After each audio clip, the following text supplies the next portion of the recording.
बिस्मिल्लाहिर्रहमानिर्रहीम। अस्सलामु अलैकुम वरहमतुल्लाहि वबरकातुहू।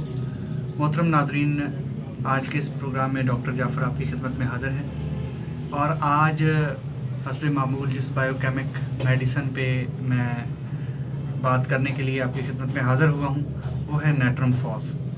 नेट्रम फॉस सोडियम फॉस्फेट होता है, इसका जो आम नाम है और साइंटिफिक नाम है वो है सोडियम फॉस्फेट।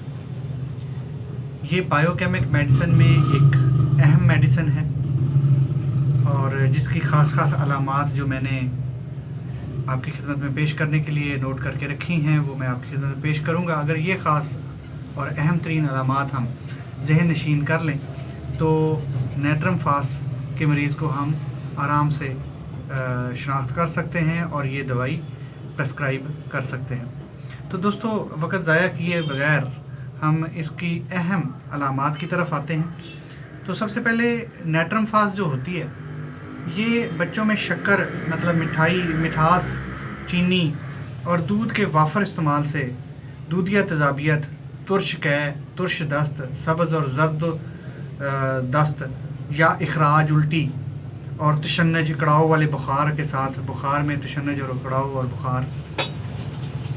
यहाँ समझने की ये बात है कि कुछ बच्चे माँ के दूध के अलावा बाहर का दूध पीते हैं, गाय, भैंस, बकरी का या डब्बे का। तो ऐसे बच्चों में वो बच्चे दूध निकालते हैं, उल्टी करते हैं, साथ बुखार होता है, जिसमें कड़ाव भी होता है और इसमें से तुर्श बदबू और इसका तुर्शी ज़ाहिर होती है और इसका इखराज जो होता है वो जर्द या सब्ज़ी माइल होता है, जर्दी माइल या सब्ज़ी माइल होता है। तो अगर बच्चों में इस तरह का मसला पाया जाए कि बुखार, तशन्नुज और उल्टी कै और दस्त सब्ज़ रंग के या उसमें जर्दी माइल और तुर्श हों, उसमें खट्टी स्मेल आए और तुर्श इखराजात हों, तो उसमें नेट्रम फास को हम इस्तेमाल कर सकते हैं। ये बहुत अच्छे रिज़ल्ट देगी। और इसी तरह के अगर इखराजात बड़ों में भी होते हैं तो भी ये दवाई इस्तेमाल की जा सकती है। पेशाब में यूरिक एसिड का इखराज होता है और इसका रुझान पाया जाता है पेशाब में यूरिक एसिड के इखराज का। तिक की अलामात पाई जाती हैं, वर्मी कैफियत, इन्फेक्शन की कैफियत पाई जाती हैं मरीज़ में और इन्फेक्शन की कैफियत बहुत सारी हो सकती हैं। अभी यहाँ उसकी डिटेल में जाना पॉसिबल नहीं है। कहीं सोजिश हो सकती है जैसे नज़ला, ज़ुकाम, बुखार और बलगम का इखराज, फोड़े फिंसियों का इखराज और लूज़ मोशंस हो सकते हैं, छोटे पेशाब के इखराजात हो सकते हैं। तो इखराजात हमने यहाँ याद रखने कि उसमें तुर्शी, सब्ज़ी और क्या उसे कहते हैं, जर्दी पाई जाती है। तो अगर इस तरह के गाढ़े इखराजात हैं और तुर्श, सब्ज़ और जर्द इखराजात हैं तो उसमें हम नेट्रम फास को इस्तेमाल कर सकते हैं। चर्बीली ग़िज़ा मतलब मुरगन ग़िज़ा या चर्बीली ग़िज़ा, चिकनाई वाली ग़िज़ा खाने से अगर मैदे की तकालीफ़ ज़ाहिर होती हैं तो भी नेट्रम फास को हम इस्तेमाल करेंगे और ये अच्छे रिज़ल्ट उसमें देगी। कि मरीज़ आम सी एक बात है कि अगर जिस बंदे को मुरगन ग़िज़ा खाने से या चिकनाई वाली ग़िज़ाएँ खाने से तकलीफ़ हो जाती है, बढ़ जाती है, मैदे की, हाजमे की या कोई और तकालीफ़, जलन, बर्निंग, कुछ भी, तो हम नेट्रम फास उसकी दवा होगी। तो नेट्रम फास से उस मरीज़ को हम शफ़ायाब कर सकते हैं। और इसके बाद जो जैसे रतूबात की पहले बात मैं कर चुका हूँ कि रतूबात जो है वो बलाई की तरह जर्द और गाढ़ी होंगी, गाढ़ा मवाद इखराज होगा, जर्द होगा, जर्दी माइल होगा, ये सब्ज़ी माइल होगा। वो रतूबात कहीं से भी हो सकती हैं। जैसे मैंने पहले आपके सामने कुछ नाम लिए कि वो नाक से, मुंह से, आँख से, कान से, छोटे बड़े पेशाब की जगह से या फोड़े फिंसियों से, जहाँ से भी रतूबात खारिज होती हैं वो इस तरह की रतूबात गाढ़ी और जर्दी माइल, सब्ज़ी माइल होंगी। तो उसके लिए हम नेट्रम फास से मदद लेंगे और इसकी डोज इस्तेमाल करेंगे। नुज़ायदा बच्चों में आशोब चशम मतलब उसमें भी गाढ़ी और सब्ज़ी माइल या जर्दी माइल गिड आएगी बच्चों में। बाईं तरफ लेटने से इसकी तकालीफ बढ़ती हैं और आँख के सामने चिंगारियाँ नज़र आती हैं। पेट के कीड़ों के बायस महंगापन अगर हो तो भी नेट्रम फास इस्तेमाल किया जाएगा। ज़ुबान पर जर्द तय जमी हुई होगी। ज़ुबान अगर मरीज़ की हम निकाल के देखेंगे तो उस पर जर्दी माइल या सब्ज़ी माइल तय जमी हुई होगी, जर्द होगी उसकी ज़ुबान, जर्दी माइल होगी। ہمیں لگے گا کہ جیسے کوئی یہ زرد رنگ کی چیز کھا کے آیا ہے اور پوری کوٹنگ ہوگی زرد رنگ کی اس کی زبان کے اوپر۔ جیسے پہلے میں نے آپ کو کہا تھا کہ اس کو چکنائی والی جو غذائیں ہیں وہ تکالیف اس کی بڑھاتی ہیں، اضافہ کرتی ہیں، جلن ہوتی ہے کلیجے کی اور معدے کی تکالیف ہو جاتی ہیں۔ یہ دوائی پتے میں پتھریوں کی جو پرورش ہوتی ہے اس کو روکتی ہے۔ اگر کسی کو بار بار ریکرنٹ معدے میں معدہ کہہ رہا ہوں، پتے میں پتھریاں، گال بلیڈر میں پتھریاں پیدا ہو رہی ہیں، بن رہی ہیں، تو پہلے تو اس کا پراپر ٹریٹمنٹ ہونا چاہیے کہ وہ ایکسپیل آؤٹ ہوں، ان کو نکالا جائے، پتھریوں کو گلایا جائے، اس کے بعد نیٹرم فاس کو کچھ عرصے کے لیے استعمال کرایا جائے تاکہ دوبارہ ان کی پرورش نہ ہونے پائے۔ تو یہ نیٹرم فاس پتے میں پتھریوں کی پرورش کو روکتی ہے اور ان کی بناوٹ کو روکتی ہے۔ اور اس کے بعد ایک تکلیف مریض کو جانگ کی جو رگ ہوتی ہے اس کا اتنا درد اور اس کے کٹ جانے کا احساس ہوتا ہے کہ شاید یہ کٹ گئی ہے جانگ کی، یہ جو تھائی کی رگ ہوتی ہے، جو جوڑ اوپر فیمرل جو جوائنٹ ہوتا ہے ہمارا، وہاں پہ یوں لگتا ہے کہ جیسے یہ کٹ گئی ہے اور اس میں دکھن ہوتی ہے، اور اس کے ساتھ بڑے پیشاب والی جگہ جو مقد ہوتا ہے، جو ہمارے بڑے پیشاب والی جگہ ہوتی ہے، وہاں پہ بھی دکھن اور پخانے میں تذابیت اور جلن پائی جاتی ہے اس دوائی کے مریض میں۔ اس میں مقد میں جلن اور جو دکھن ہوتی ہے وہ دودھ کی تذابیت کے باعث ہوتی ہے جو پخانے کے ساتھ خارج ہوتی ہے۔ اگر مریض دودھ نہ پیے تو وہ جلن میں کمی واقع ہو جاتی ہے، کم ہو جاتی ہے یا نہیں ہوتی۔ تو اس میں یہاں پہ یہ بھی نوٹ کرنے کی چیز ہے کہ یہ دودھ سے بھی اس کی تکلیفیں بڑھتی ہیں نیٹرم فاس کی۔ اس کے بعد جو بچوں میں دودھ پینے کے باعث دست وغیرہ لگ جاتے ہیں، جو ڈبے کا دودھ یا باہر کے دودھ پیتے ہیں، پھر ایک چمونے یا چنونے ہوتے ہیں جو بچوں کو اکثر بڑے پیشاب میں بڑے تنگ کرتے ہیں، بڑے پیشاب والی جگہ پہ بڑے تنگ کرتے ہیں۔ بچے رات کو وہاں پہ خارش، جلن اور بڑی تکلیف محسوس کرتے ہیں۔ بچے اکثر روتے نہیں، اپنی انگلی سے بار بار خارش کرتے ہیں، اور پھر ہمارے گھروں میں عام طور پہ مائیں وہاں پہ تیل سرسوں کا یا کچھ اس طرح کے ٹونے ٹوٹ کے بھی استعمال کرتی ہیں۔ اگر چنونوں کا مسئلہ یا چنونوں کا مسئلہ ہو تو بھی اس میں دوائی ہم استعمال کر سکتے ہیں نیٹرم فاس کو، اور اس سے بچے کو شفا مل سکتی ہے۔ سوتی کیڑے ہوں اس کے لیے بھی یہ دوائی استعمال کی جا سکتی ہے۔ کیڑوں کے بعد بستر میں پیشاب ہو جائے گا، اگر بچے کے پیٹ میں کیڑے ہیں، بچہ دانت بھی پیستا ہے اور اس کو پیٹ کے مسائل بھی رہتے ہیں، دودھ والے مسائل جو میں پہلے بیان کر چکا ہوں، اور ترشی اخراجات ہیں اس کے، اور پیٹ میں کیڑے ہیں، بچے کا پیشاب بستر پہ نکل جاتا ہے، تو بھی ہم نیٹرم فاس سے ٹریٹ کر سکتے ہیں۔ خارش والے دانے ہوتے ہیں، چھوٹے چھوٹے دانے خارش کے نکلتے ہیں، اور جو ہماری جلد ہوتی ہے، جو سکن ہوتی ہے، وہ کھردری محسوس ہوتی ہے، اور کھردری ہوتی ہے جلد اس مریض کی، نیٹرم فاس کے مریض کی جلد کھردری اور چھوٹے چھوٹے دانے نکلتے ہیں جلد کے اوپر۔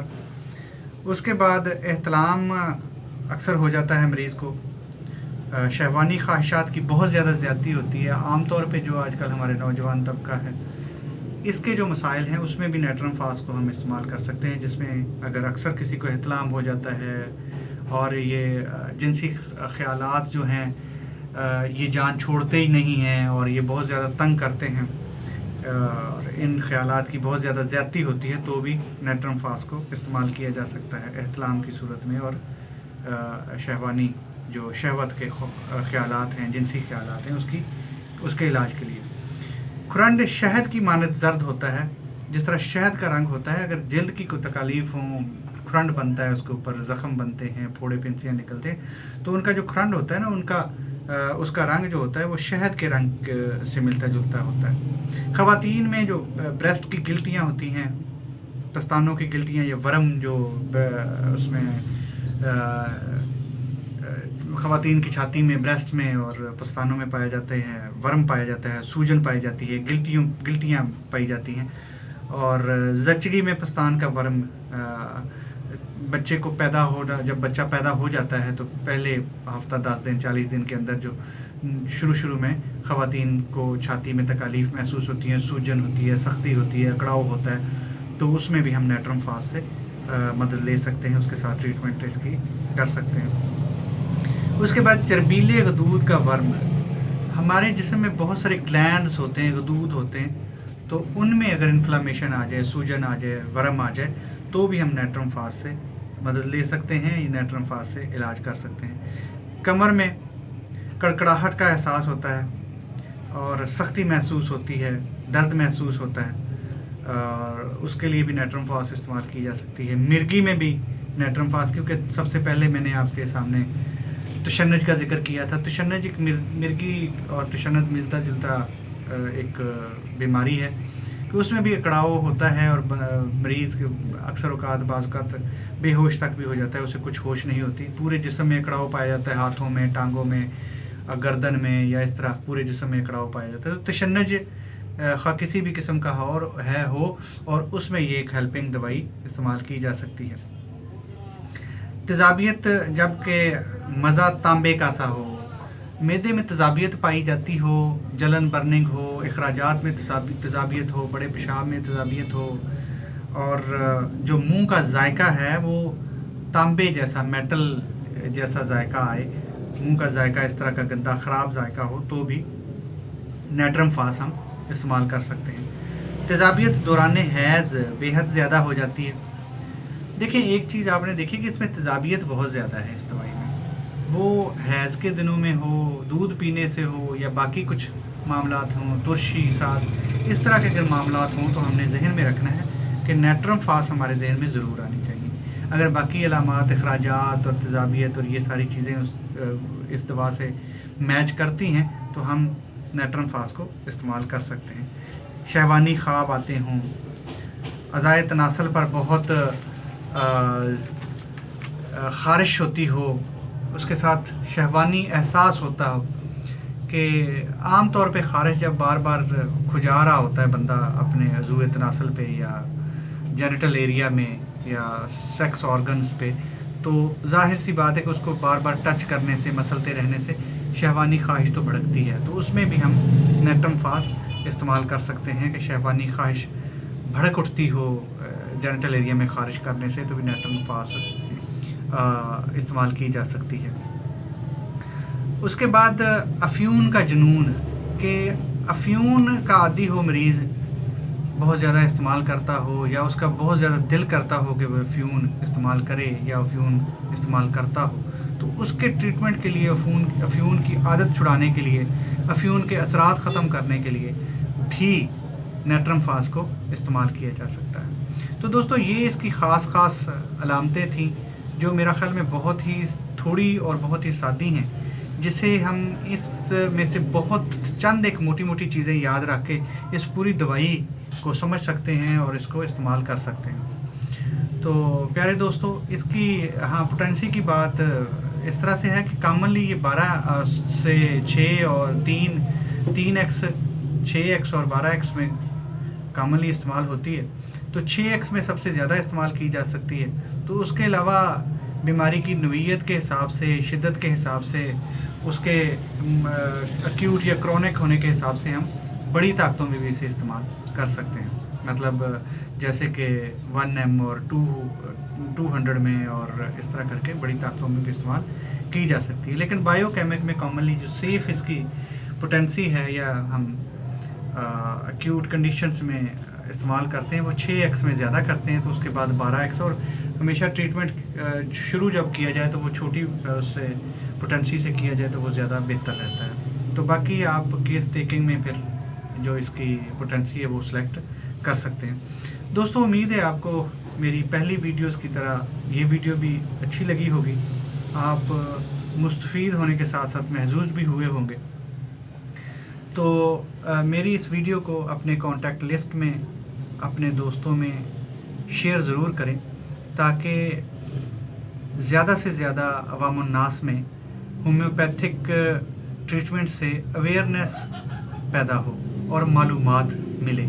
बाकी जो मेरे दोस्त मेरी तरह यंग डॉक्टर्स हैं, जो होम्योपैथिक प्रैक्टिस में नए नए आए हैं या मेरी तरह सीख रहे हैं, तो वो भी इसे बार बार देखें, ताकि ये अलामात उन्हें ज़हन नशीन हों और इस दवाई के सिलेक्ट करने में वो परेशानी का सामना ना करें। प्यारे दोस्तों, जिन दोस्तों ने मेरा चैनल अभी तक सब्सक्राइब नहीं किया हुआ, तो उनसे गुजारिश है कि काइंडली मेरे चैनल को सब्सक्राइब ज़रूर कर लें, ताकि मेरे और उनके तल्लक کو پختگی ملے، اور میری حوصلہ افزائی، ہمت افزائی کے لیے میری ویڈیو کو لائک کرنا کبھی بھی نہ بھولیں، تاکہ میری انرجی میں اضافہ ہوتا رہے اور میں اسی طرح ہومیوپیتھک ریلیٹڈ ویڈیوز لے کر آپ کی خدمت میں حاضر ہوتا رہوں۔ عزیز دوستو، آپ کا اور میرا اللہ تبارک و تعالی حامی و ناصر ہو۔ انشاءاللہ بہت جلد ملوں گا کسی ہومیوپیتھک میڈیسن کے ساتھ، یا صحت سے جڑی ہوئی کسی مفید انفارمیشن کے ساتھ۔ اسی کے ساتھ ڈاکٹر جعفر کو اجازت دیجیے۔ اللہ حافظ۔ السلام علیکم ورحمۃ اللہ وبرکاتہ۔